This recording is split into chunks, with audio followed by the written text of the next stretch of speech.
یہ زمانہ حفظ کا رجحان بہت تیزی سے بڑھ رہا ہے۔ والدین اس بات کا شوق رکھتے ہیں کہ وہ اپنے بچوں کو حفظ کروائیں۔ ہم اس شوق اور ہم اس جذبے کے قدردان ہیں، لیکن ایک بہت بڑی غلطی واقع ہو رہی ہے اور اس کی نشاندہی کرنا بہت ضروری ہے۔ اور وہ غلطی یہ ہے کہ والدین 7 سال کی ہی عمر میں اپنے بچوں کو اسکول چھڑوا کر دینی مدارس میں داخلہ دلوا دیتے ہیں، اور صبح سے شام تک بچہ دینی مدرسے میں تعلیم حاصل کرتا ہے۔ والدین اس امید پر لگاتے ہیں کہ صبح سے شام تک بچہ وہ جلدی سے جلد حفظ کر لے گا، لیکن ان سارے کارنامے کے بعد 2 صورتیں نکل کے سامنے آتی ہیں۔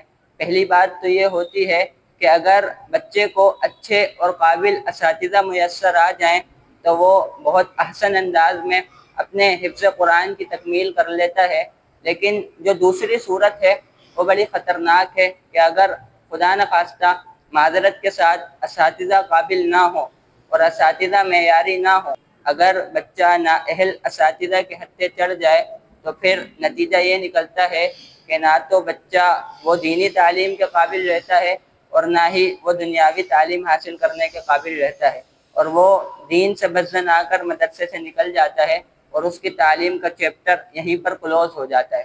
حالانکہ وہ بچہ قابل بھی ہوتا ہے، باصلاحیت بھی ہوتا ہے، سمجھدار بھی ہوتا ہے، ساری ٹیلنٹ اور ساری صلاحیتیں اس بچے کے اندر موجود ہوتی ہیں، لیکن صرف ایک غلطی ہوتی ہے جس کے سبب اس بچے کا پورا مستقبل تباہ و برباد ہو جاتا ہے۔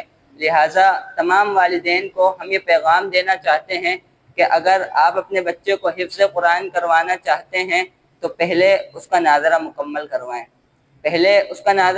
کروائیں، اور ساتھ ساتھ اس کو اسکول پڑھاتے رہیں، اسکول کی تعلیم بھی رہے۔ جیسے ہی ناظرہ قرآن ختم ہو ویسے ہی بچے کو ناظرہ قرآن ختم کروا کر اسکول چھڑوا کر حفظ میں داخلہ دلوایا جائے، تو اس صورت میں وہ احسن انداز میں حفظ قرآن کی تکمیل کر لے گا۔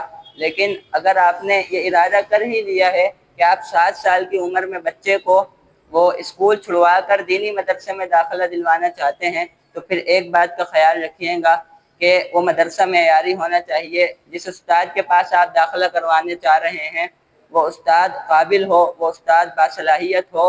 اگر وہ باصلاحیت ہوگا تو آپ کے بچے کو بھی باصلاحیت بنا دے گا، ورنہ پھر آپ کے بچے کا مستقبل وہ خراب ہو جائے گا۔ لہٰذا اپنے بچوں کے داخلے میں بہت محتاط رہیں، اس لیے کہ اگر یہ نہ پڑھ پائے تو ان کا مستقبل خراب ہو جائے گا، اور اگر یہ احسن انداز میں پڑھ لیے تو کل یہی طلباء وہ اسلام کے علم بردار ہوں گے۔ آج اسلام کو اپنے نام لیواؤں کی بڑی ضرورت ہے، اسلام کو مخلصین کی بہت ضرورت ہے۔ اپنے بچوں کو مخلصین کی صورت میں اسلام کا معاون بنائیں، نہ کہ ان کو اسلام سے بیزار ہونے والا بنائیں۔ لہٰذا بہت شکریہ، اپنے بچوں کے مستقبل کے لیے بہت محتاط رہیں۔ بہت شکریہ۔ السلام علیکم ورحمۃ اللہ۔